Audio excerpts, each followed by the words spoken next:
हरे कृष्णा। ओम नमः शिवाय। श्री बृहस्पति व्रत कथा संपूर्ण कथा आरती। इस कथा के सुनने से भक्तों को भगवान बृहस्पति देव मनवांछित फल की प्राप्ति होती है। आज बृहस्पतिवार के दिन है।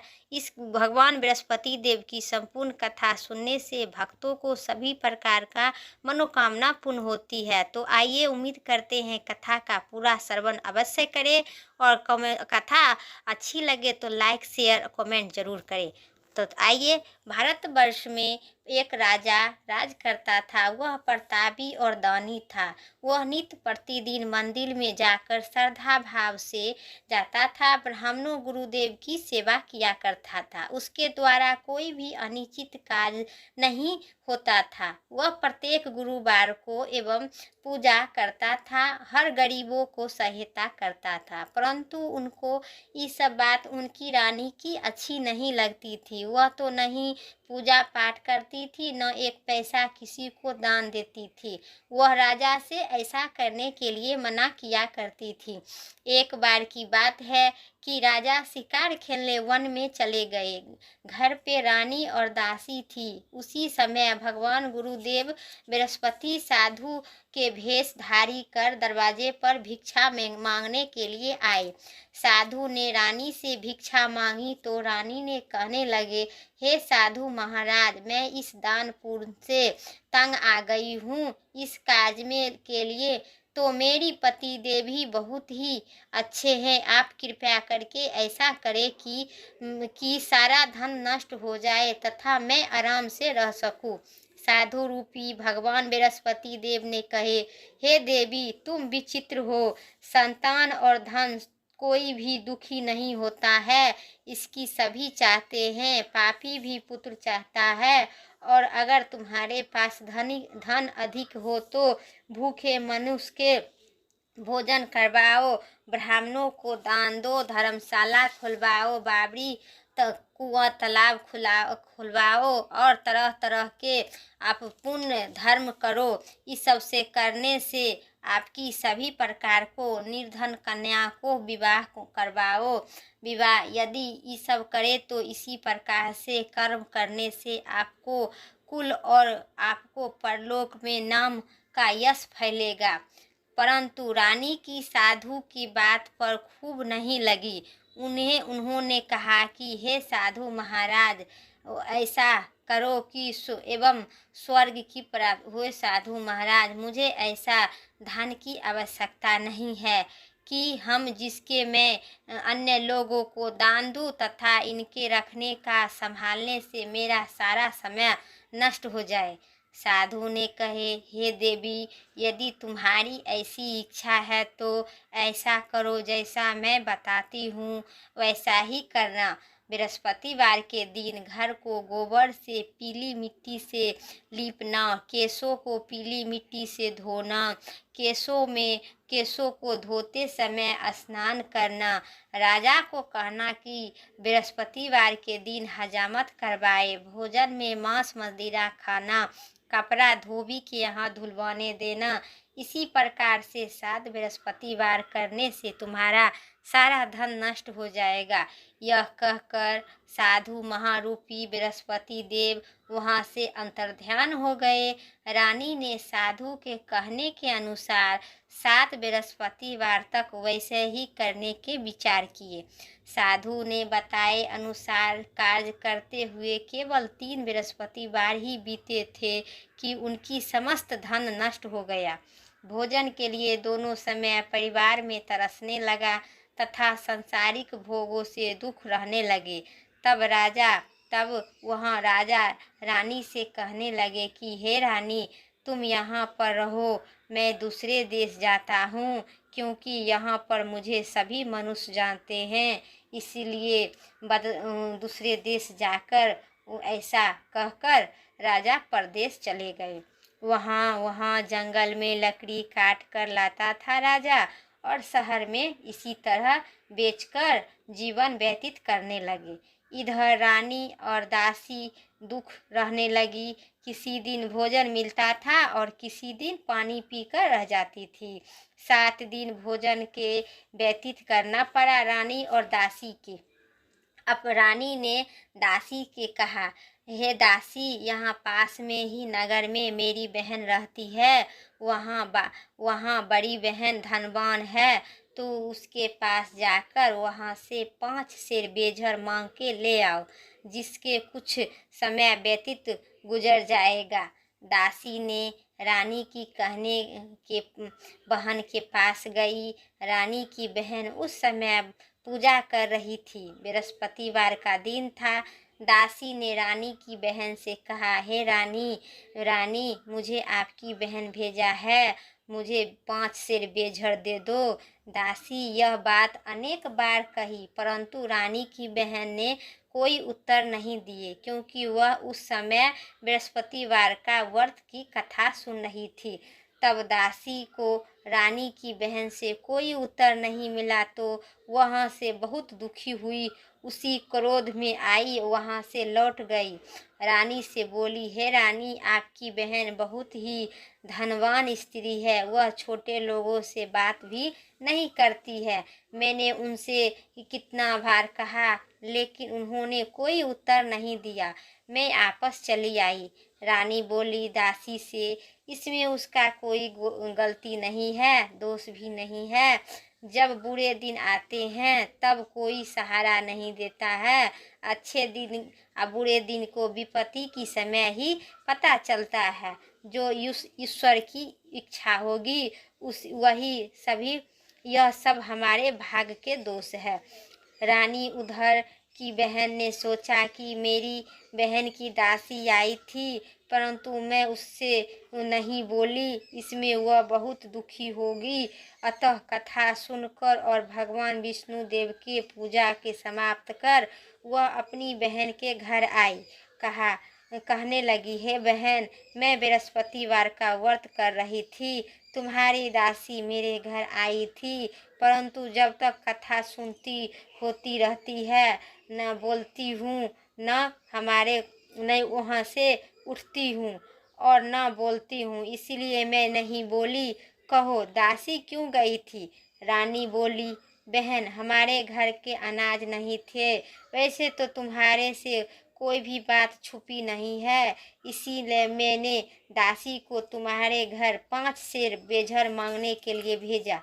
रानी की बहन बोली, बहन देखो, बृहस्पति भगवान सबको मनोरथ पूर्ण करते हैं। देखो, शायद तुम्हारे घर में अनाज रखा होगा। यह सुनकर दासी घर के अंदर गई तो उसे एक घड़ा बेझर भरा मिला। उसने बड़ी ही हैरानी हुई, क्योंकि उसने एक एक बर्तन देख लिया था। उसने बाहर आकर रानी को बताई।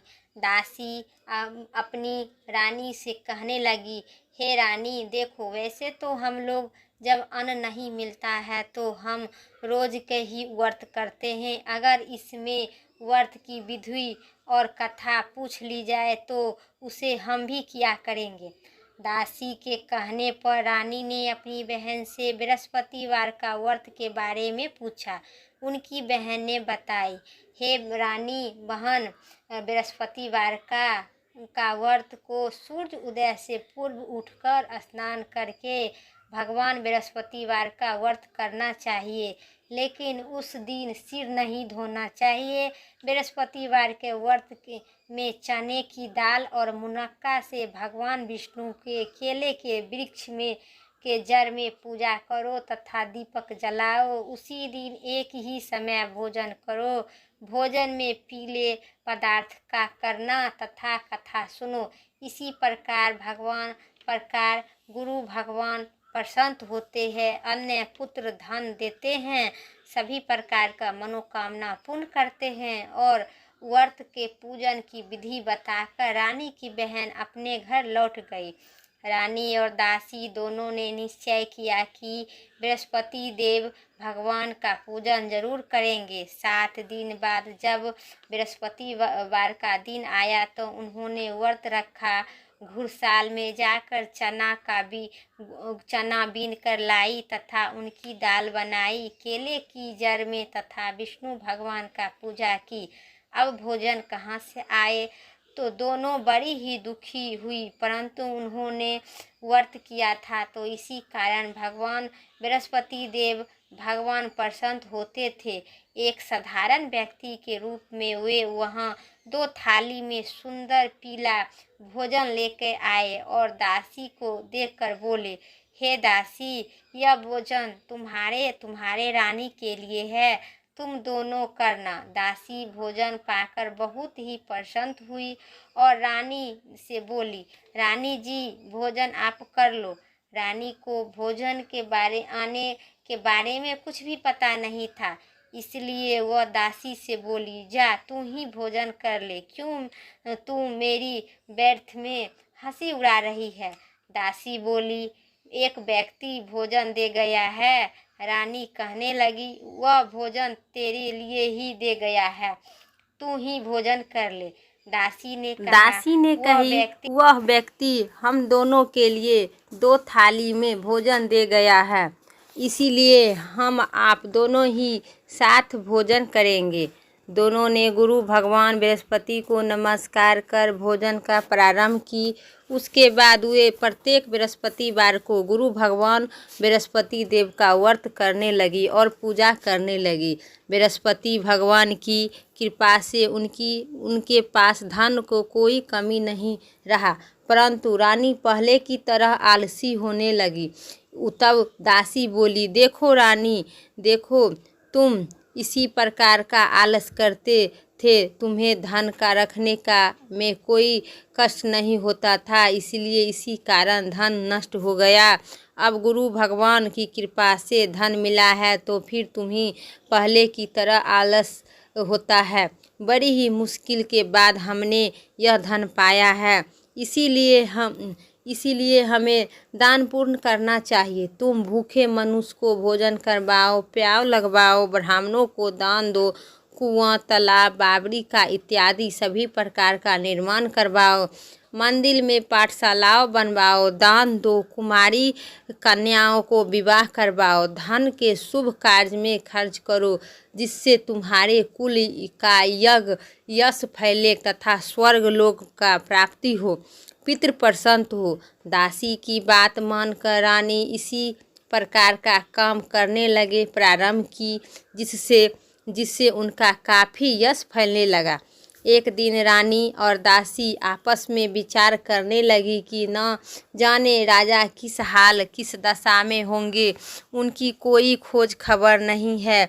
भगवान ने उन्हें प्रार्थना की और भगवान ने रात्रि में राजा को स्वप्न में कहा, राजा उठो, तेरी रानी तुमको याद करती है, अब तुम अपने देश लौट जाओ। राजा प्रातः काल उठकर जंगल में लकड़ियां काटकर लाने के लिए जंगल की ओर चल पड़ा। जंगल में गुजरते हुए वह सोचने लगा कि रानी की गलती से उन्हें कितने दुख भोगने पड़ रहे हैं। राजपाट छोड़कर उन्हें जंगल में जाकर रहना पड़ता है। जंगल में लकड़ी काटकर उन्हें बेचकर गुजारा करना पड़ता है। उसी समय जंगल में भगवान बृहस्पति देव की एक साधु रूपी धारण कर आए और राजा के पास जाकर बोले, हे लकड़ीहारे, इस सुनसान जंगल में कितना चिंतित में बैठा हो, तुम बताओ। यह सुनकर राजा ने नेत्र से जल भर गया, आंसू टपकने लगा और साधु का वंदना कर बोला, हे प्रभु, आप सब कुछ जानने वाले हैं। इतना कहकर राजा साधु की अपनी संपूर्ण कहानी सुना दी। महात्मा दयालु होते हैं। वे राजा से बोले, हे राजा, तुम्हारी पत्नी बृहस्पति देव के प्रति अपराध की थी, जिसके कारण तुम्हारा यह दशा हुआ है। अब किसी प्रकार का कोई चिंता मत करो, भगवान तुम्हें पहले से अधिक दे गए हैं धन। देखो, तुम्हारी पत्नी ने बृहस्पतिवार का व्रत प्रारंभ कर दी। अब तुम्हारे पत्नी ने बृहस्पतिवार का व्रत करके चने की दाल और गुड़ जल के लोटे में डालकर केले के वृक्ष में पूजा करो। फिर कथा सुनो, भगवान तुम्हारी सभी प्रकार का मनोकामना पूर्ण करेंगे। साधु को प्रसन्न देखकर राजा बोला, हे प्रभु, मुझे ये लकड़ी बेचकर इतना भी पैसा नहीं बचता है जिससे भोजन करने के उपरांत कुछ बचा सकूं। मैंने रात्रि में अपनी पत्नी को व्याकुल देखा हूँ। मेरे पास कोई साधन नहीं है जिससे समाचार जान सकूं। फिर भगवान बृहस्पति देव ने कहा, क्या कहानी कहूँ, मुझे को कि तो कुछ भी मालूम नहीं है। साधु ने कहे, हे राजा, तुम कितनी बात की चिंता मत करो। भगवान बृहस्पति देव के दिन में तुम रोजाना की तरह लकड़ी लेकर शहर में जाओ। तुम्हें रोजाना के से दुगुना धन की प्राप्ति होगा, जिसे तुम भली भांति भोजन कर लेंगे तथा बृहस्पति देव की पूजा का भी सामान ले आएगा। बृहस्पतिवार का कथा इसी प्रकार होता है। प्रेम से बोलिए सियावर विष्णु भगवान की जय। प्राचीन काल में एक बहुत ही निर्धन ब्राह्मण था। उनके कोई संतान नहीं था। वह नित्य पूजा पाठ करता था, परंतु उनकी स्त्री मालिन के साथ रहती थी। न स्नान करती थी, न कोई देवी देवता की पूजा करती थी। प्रातः काल उठकर सर्वप्रथम भोजन करती थी, उसके बाद कोई अन्य कार्य करती थी। ब्राह्मण देवता बहुत दुखी रहते थे। पत्नी की बहुत समझाते, किंतु उनकी कोई परिणाम न निकलता। किसी से कोई नहीं समझती। भगवान की कृपा से ब्राह्मण की स्त्री के एक कन्या उत्पन्न हुई। वह कन्या अपने पिता के घर में बड़ी होने लगी।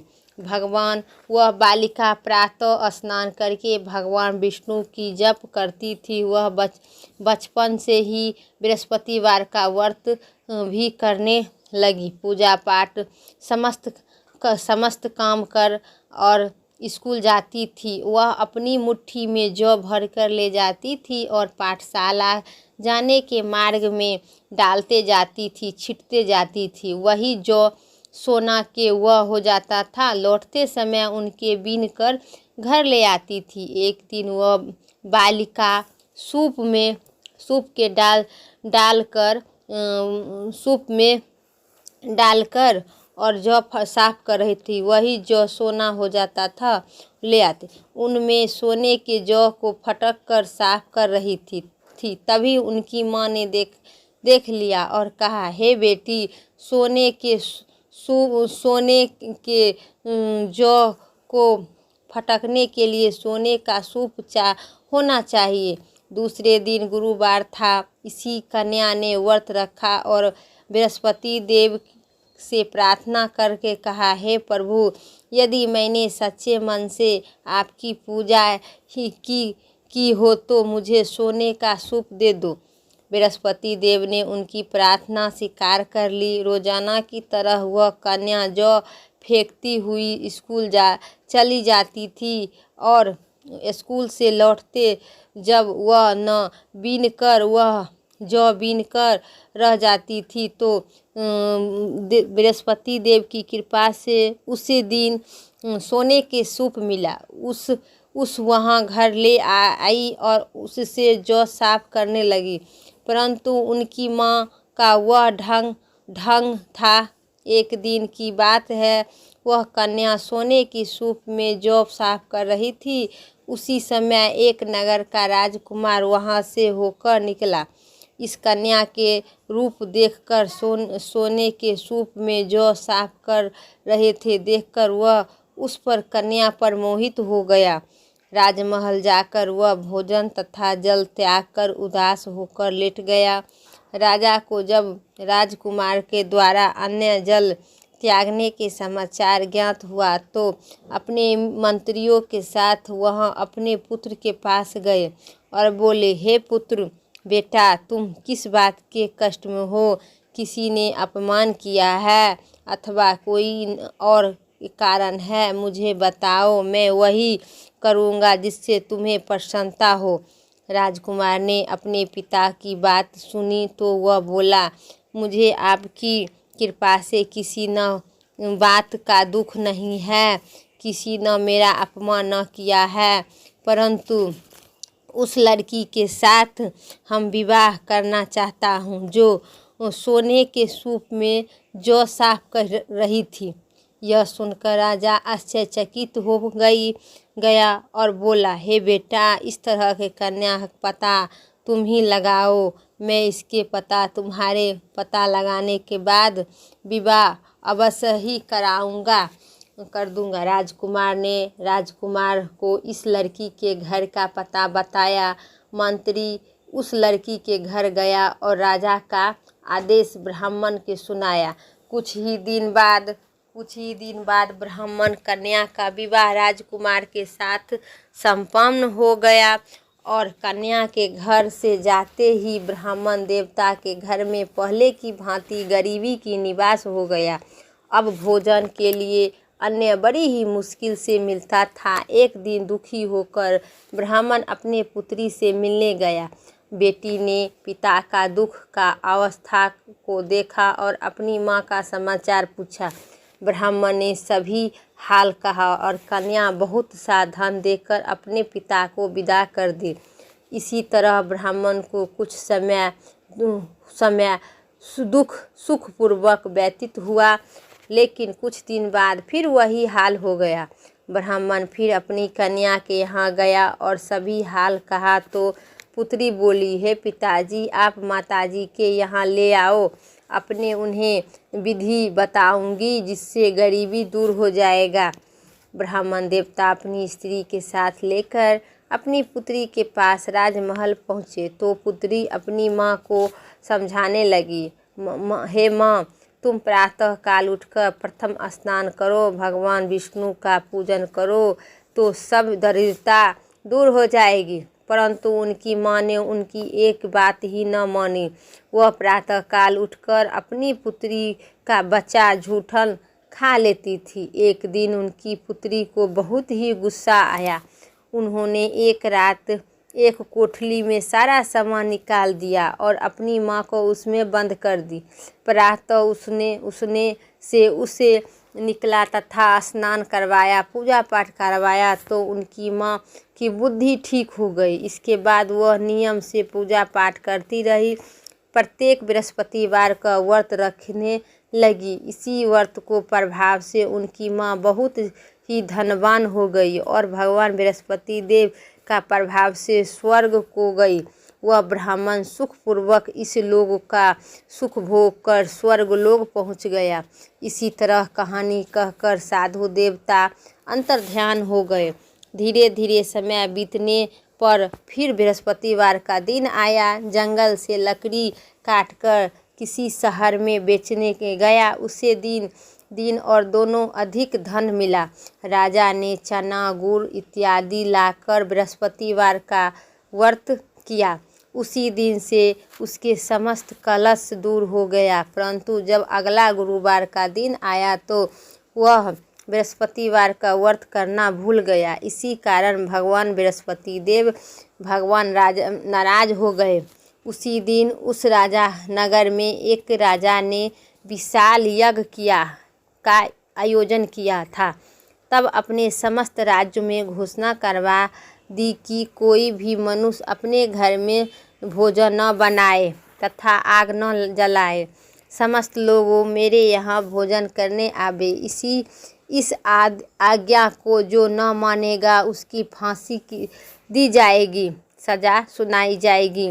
राजा की आज्ञा अनुसार राज्य में सभी वासी राजा के भोजन में शामिल हुई, लेकिन लकड़हारा ने कुछ देर बाद पहुंचा। इसीलिए राजा ने अपने साथ महल में ले गया। जब राजा को लकड़हारे को भोजन करवा रहा था तो रानी की दृष्टि उस खूंटी पर पड़ी जिस पर उनका हार लटका हुआ था। उस हार के खूंटी पर झटका दिखाई नहीं दी। रानी के निश्चय हो गया कि मेरे हार उसी लकड़हारे ने चुरा लिया है। उसी समय सैनिक बुलाकर उसका जेल में डलवा दिया। जब लकड़हारा जेल खाने में गया तो बहुत ही दुखी होकर विचार करने लगा कि न जाने उसके जेल में डलवा दिया, न जाने कौन सा पूर्व जन्म के कर्म से मुझे यहाँ दुख प्राप्त हुआ। और उसी साधु को याद करने लगा जंगल में जो मिला था। तत्काल बृहस्पति देव साधु के रूप में प्रकट हो गए और उनकी दशा को देखकर कहने लगे कि अरे मूर्ख, तुम बृहस्पतिवार देवता का कथा का नहीं कही है, इसी कारण तुम्हें दुख का प्राप्ति हुआ। अब चिंता मत करो तो तेरे सभी कष्ट दूर हो जाएंगे। अगले बृहस्पतिवार का उस जेल के द्वारा पर 4 पैसे मिले। राजा ने पूजा का सामान मंगवाकर कथा कही और प्रसाद बांटा। उसी रात्रि में बृहस्पति देव ने उस नगर के राजा को स्वप्न में कहा, हे राजा, तुम आदमी को जेल खाने में बंद कर दिया है, वह निर्दोष है, वह राजा है, उसे छोड़ दो। रानी का हार उसी खूंटी पर लटका हुआ है। अगर तुम ऐसा नहीं करेगा तो तेरे राज्य का नष्ट कर दूंगा।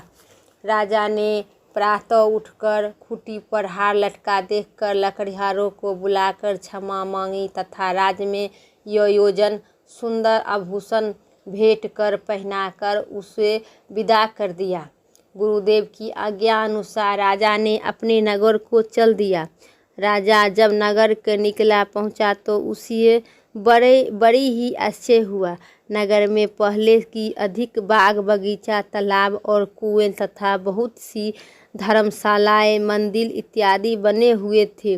राजा ने पूछे कि यह किसने बाग बगीचा, धर्मशाला इत्यादि संपूर्ण किया है? यह सब रानी हमारी ऐसी हालत देखकर कया है, लेकिन और दासी द्वारा बनवाए गए थे। राजा को आश्चर्य हुआ कि गुस्सा भी आया। तब रानी ने खबर सुनी कि राजा हमारी ऐसी हाल देखकर लौट न आ जाए, इसलिए तू दरवाजे पर खड़ी हो जाए। रानी की आज्ञा अनुसार दासी दरवाजे पर खड़ी हो पड़ी। जब राजा आए तो उन्होंने अपने साथ महल लिवाए।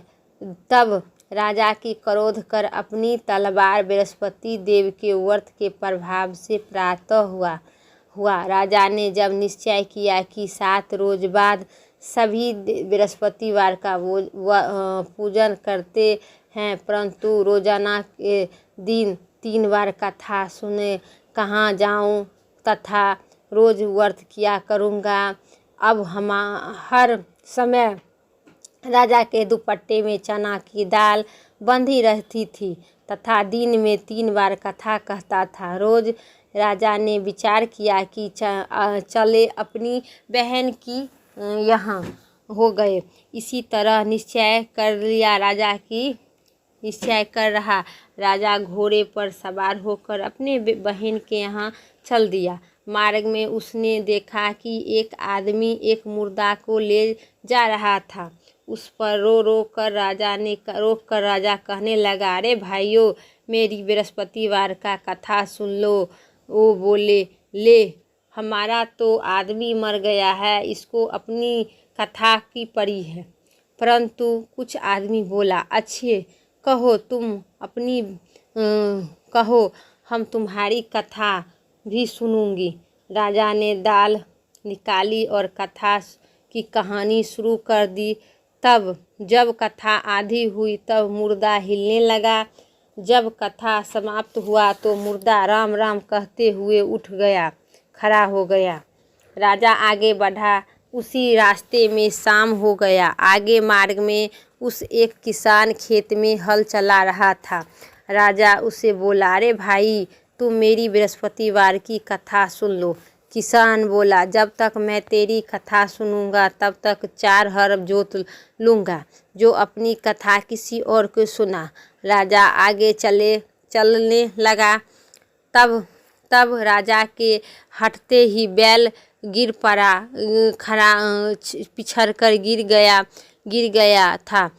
किसान के पेट में बहुत जोर से दर्द होने लगा। उसी समय किसान की माँ रोटी लेकर आई। उसके जब यह देखा तो अपने पुत्र से इस सब हाल पूछा। बेटे ने सभी हाल बता दिया। बूढ़ी दौड़ती दौड़ती उस घुड़सवार के पास आ गई और उससे बोली, में मैं तेरी कथा सुनूंगी। तू अपनी कथा चलो मेरे खेत पर चलकर कहना। राजा ने लौटकर बुढ़िया के खेत पर जाकर कथा कही, जिसके सुनते ही बैल खड़ा हो गया। किसान के पेट दर्द बंद हो गया। राजा अपनी बहन के घर पहुंच गया। बहन ने भाई की बहुत ही मेहमान खातिरदारी की और दूसरी रोज प्रातः राजा जागा तो देखने लगा कि सब लोग भोजन कर रहा है। राजा ने अपनी भोजन बहन से बोली, हे भैया, यह देश ऐसा ही है। पहले यहाँ के लोग भोजन करते हैं, बाद में अन्य काम करते हैं। अगर पड़ोसी में कोई हो तो देख आती हूँ। ऐसा कहकर बहन देखने चली गई, परंतु कोई ऐसा व्यक्ति नहीं मिला जो अगर भोजन नहीं किया है। वह एक कुम्हार के घर गई, जिसका लड़का बीमार था। उसने मालूम भी नहीं हुआ था कि उसके यहाँ 3 दिन से किसी ने भोजन नहीं किया है। रानी अपनी भाई की कथा सुनने के लिए कुम्हार से कहा। वह तैयार हो गई। राजा ने जाकर बृहस्पतिवार की कथा कही, जिसके सुनकर उसका लड़का ठीक हो गया। अब तो राजा की प्रशंसा होने लगी। एक दिन राजा ने अपनी बहन से कहा, हे बहन, मैं अपने घर जाऊंगा, तुम भी तैयार हो जाओ। राजा की बहन अपनी सास से भाई के साथ जाने के लिए आज्ञा मानी। तब सास बोली, चली जा तू, परंतु अपने लड़कों को मत ले जाना, क्योंकि तेरी भाई का कोई संतान नहीं है। बहन अपनी भाई से कहने लगे, भैया, मैं तो चलूंगी, परंतु कोई बालक नहीं जाएगा। राजा ने कहा, जब कोई बालक ही नहीं जाएगा तब तू जाकर क्या करेगी।